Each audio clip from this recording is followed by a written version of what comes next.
जय हिंद, नमस्कार दोस्तों, आपका स्वागत है हमारे यूट्यूब चैनल पे। आज के इस वीडियो में हम आप सभी लोगों को न्यूटन के गति के नियम और घर्षण बल के बारे में बताने वाले हैं।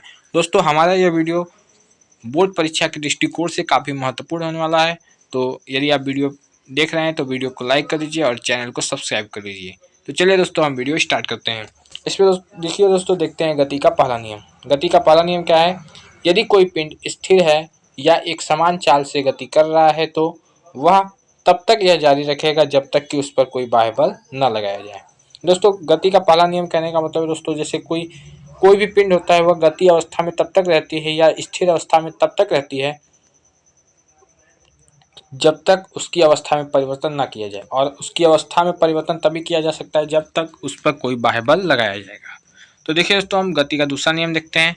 किसी पिंड का संवेग परिवर्तन उस पर लगाए गए बल के अनुक्रमानुपाती होता है तथा इसकी दिशा बल की दिशा की तरफ होती है, जिसे इसका फॉर्मूला होता है दोस्तों F बराबर dp बटा dt, या इसको हम d बटा dt into m v equal to m d v बटा d t equal to m a, या हम F बराबर एम ए भी कह सकते हैं।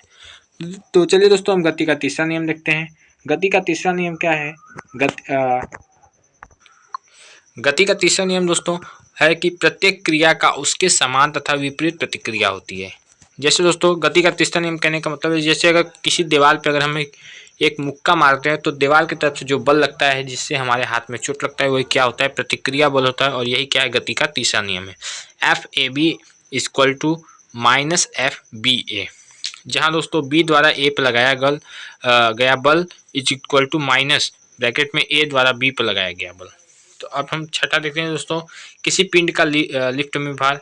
यदि लिफ्ट रुका हुआ अथवा नियत चाल से गति कर रहा हो तो R बराबर या W बराबर mg होता है। और दूसरा है दोस्तों, यदि लिफ्ट A त्वरण से ऊपर जा रहा हो तो R बराबर mg प्लस ma, तब दोस्तों क्या होता है कि भार बढ़ जाएगा। तीसरा है दोस्तों, यदि लिफ्ट A त्वरण से नीचे जा रहा हो तो R बराबर mg माइनस ma, तब क्या होता है दोस्तों? भार घटता जाता है।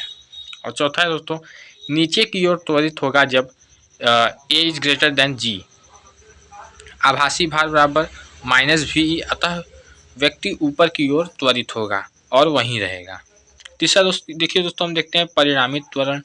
परिणामी त्वरण का फॉर्मूला दोस्तों, परिणामी त्वरण एक a equal to m two minus m one into g बटा m one plus m two, तथा तनाव क्या है दोस्तों? तनाव को हम टी से टेंशन से प्रदर्शित करते हैं, तो टी बराबर हो जाएगा two m one m two g बटा m one plus m to.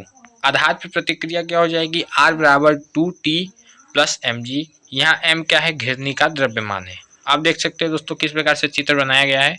तो चौथा हम देखिए दोस्तों, चलते हैं परिणामी त्वरण।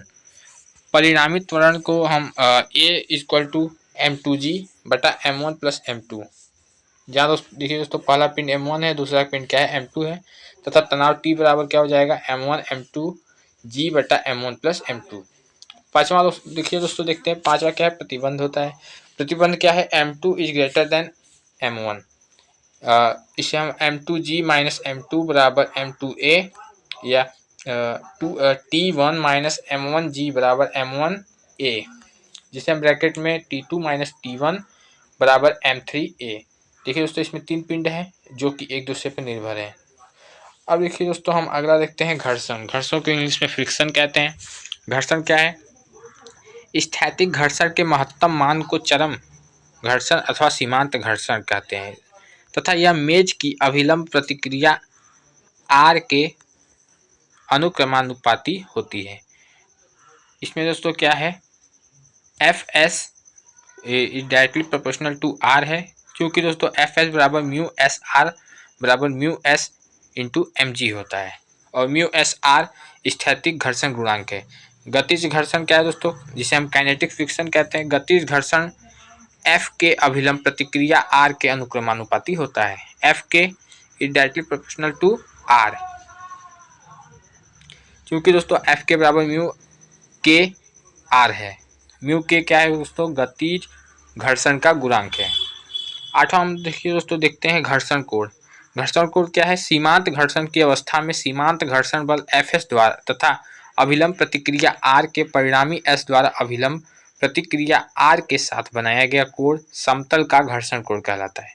यदि घर्षण कोण थीटा एस हो तब चित्र से क्या है दोस्तों, टेन थीटा एस बराबर एफ एस बटा आर, लेकिन दोस्तों क्या है परंतु एफ एस बराबर म्यू एस आर, तो हम टेन थीटा एस बराबर लिख सकते हैं म्यू एस आर बटा आर बराबर क्या हो जाएगा, आर से आर कट जाएगा और म्यू एस बच जाएगा और थीटा एस बराबर क्या हो जाएगा 10 के घाते -1 इंटू म्यू एस है। यही क्या है दोस्तों घर्षण कोण तथा स्थैतिक घर्षण गुणांक के बीच का संबंध है। तो दोस्तों हमारे यह वीडियो का वक्त आ गया है खत्म होने का। आज के इस वीडियो में हम लोगों ने आपको न्यूटन के गति के नियम और घर्षण बल के बारे में बताया तथा साथ ही साथ कुछ महत्वपूर्ण सूत्र भी बताए जो आपके लिए काफ़ी महत्वपूर्ण हो सकते हैं। तो वीडियो पे पहली बार आए तो वीडियो को लाइक कर दीजिए और चैनल पे भी पहली बार आए तो चैनल को सब्सक्राइब कर लीजिए। तब तक मिलते हैं नेक्स्ट वीडियो में, तब तक के लिए जय हिंद।